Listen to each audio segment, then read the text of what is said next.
Hey, what's up, team? Coach Taj here from Frog Scripps here in San Diego, California. And I'm here because today is day 8. That's right, dia 8 of our 31-day 100-rep challenge. That's right. Now, because it is the beginning of the second week, you are yet to be hitting your peak. But we are going to take a peek at something that is left and right. That's right. We're going to focus on your lower body.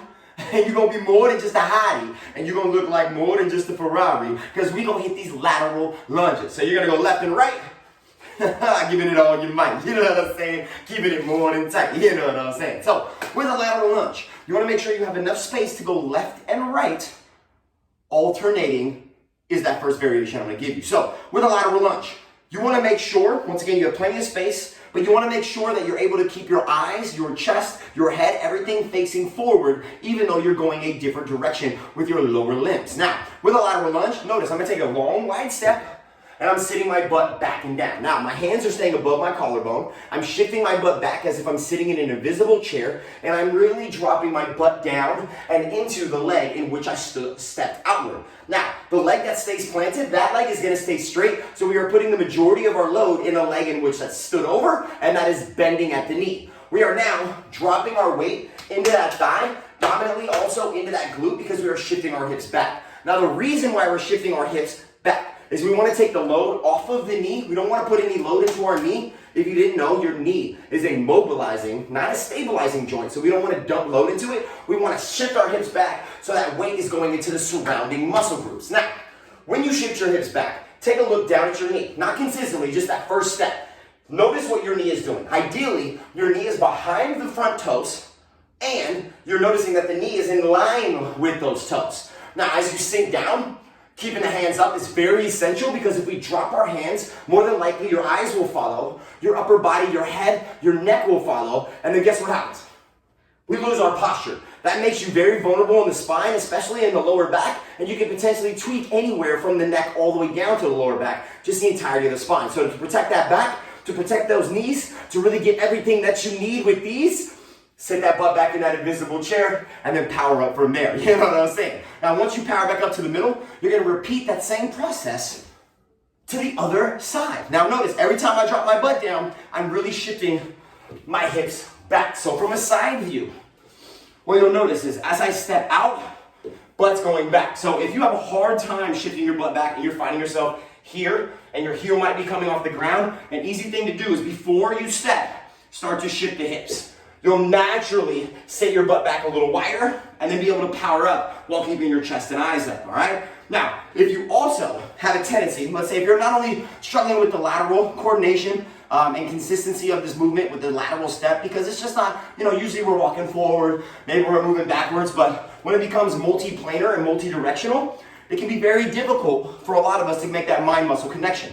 An option, if you're having a hard time not only keeping your toe forward or just staying with all these, these nuances and these variances within the movement, option number 1 would be just a lateral shifting lunge. We'll just go wide foot, overly wide stance.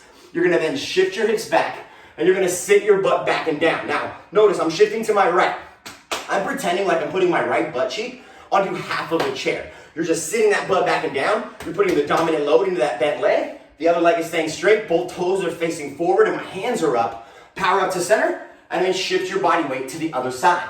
Now, if you like this option, but you want more engagement on one muscle, or one area, one side of your body, consistently, a challenging version of this option would be to knock out, let's say we're doing 100 reps, you do 50 on one leg to really burn that thigh, that glute, that side out, and then 50 on the other. So it's a way to make this option a little more challenging. Once again, from that side view, notice I got that wide-footed stance. I shift my hips back, my eyes and chest are up, and I'm really sitting back and down, really making that valiant effort to keep good posture and to keep my posture proper. You know what I'm saying? Now, if you're like, Taj, I love that option. I love the shifting. But you know what, Taj? I like both options. I like the option. I like the regular variation. I need a challenge. Well, guess what? I got something for you. First way to challenge yourself, add load to that front rack position. So something like a water bottle, maybe you're grabbing some books, maybe a backpack, maybe you have a weight, bring it to that front rack position. Now, why we like it in the front rack position is it forces your core to work more. When you have weight up top, a lot of times we have a natural tendency to sit up because the weight's already here, whereas if it's on that front collarbone region, it's gonna pull you down, so you have to actually fight and activate more with the front body. So it actually is harder to use more weight in the front and keep good form and protect your body at the same time. So bring that weight up. Once again, make sure you have enough space left and right. Wide step, toes facing forward, eyes up, chest up, front knee behind that toe, power up, and then alternate. Now, with this load, if you want to add a little bit more depth, more explosion, a little bit more speed, now you're starting to make it a little more difficult. You're gonna get the heart rate up a little higher. You're gonna see more on your face when you perspire. Ooh, and you're gonna start feeling wider. Now, if you want this to be even more challenging, you can add a little bit more multi-directional, multi-planar activation with a cross-body knee drive. So, keeping that weight in the front, taking a lateral step, and then you're gonna drive that knee, boom, across. Now notice, as I, boom, drive my knee across, my eyes and chest are up. I'm also staying with the same side leg, so not only am I burning it out, but I'm rotating, activating more core, more pelvic floor. I'm giving my body more, and you're gonna be sore. But we gotta keep our eyes and chest forward. Reason being, if I look, or if I rotate my upper body with my knee, watch what happens. Check this knee out. We're potentially injuring this knee. We don't wanna twist it. Once again, this joint, your knee joint, it is made specifically for mobility. Now, your ankle and your hip, they're both stabilizing and mobilizing joints. So that's their purpose. Your knee, it's just built for mobility. So we gotta make sure that we're using those muscles and we're intelligently moving to protect that joint and that region. Now, if you're doing this variation, I once again recommend that you stay with this side, because if you go here, it can be very tricky to get that mind to connect with that body. But hey, if you're on it, go get it, all right? So once again, with the general lunge, you have the option, well, with just the regular lateral lunge, got enough space, eyes up, chest up, shift those hips back, toes are facing forward, keeping that front knee, that knee that's bent, you're keeping that knee behind those toes, in line with those toes, you're really sitting back, powering up, and then you're gonna go the other direction. Once again, if you want this to be more difficult, but not go up to the higher level with the weight or with the knee drive, what you can do, you can just stay on that one leg.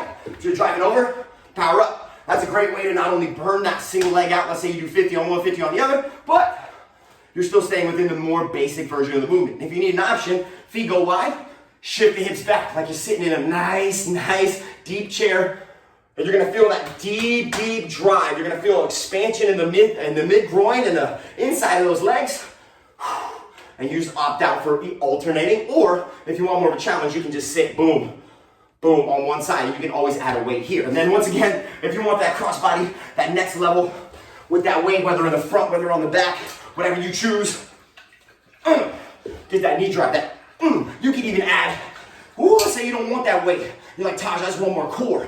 Guess what?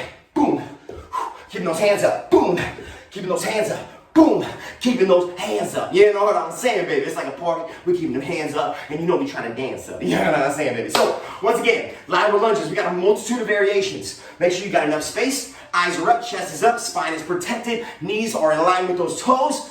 Ooh, and you'll be good to go. Speaking of good to go, I'm amped up, I'm turned up, I'm burnt up, and I can't wait to get my 100 reps in. So I'm gonna do mine, you do yours. Let's reconvene tomorrow for day number 9. Let's get it, team.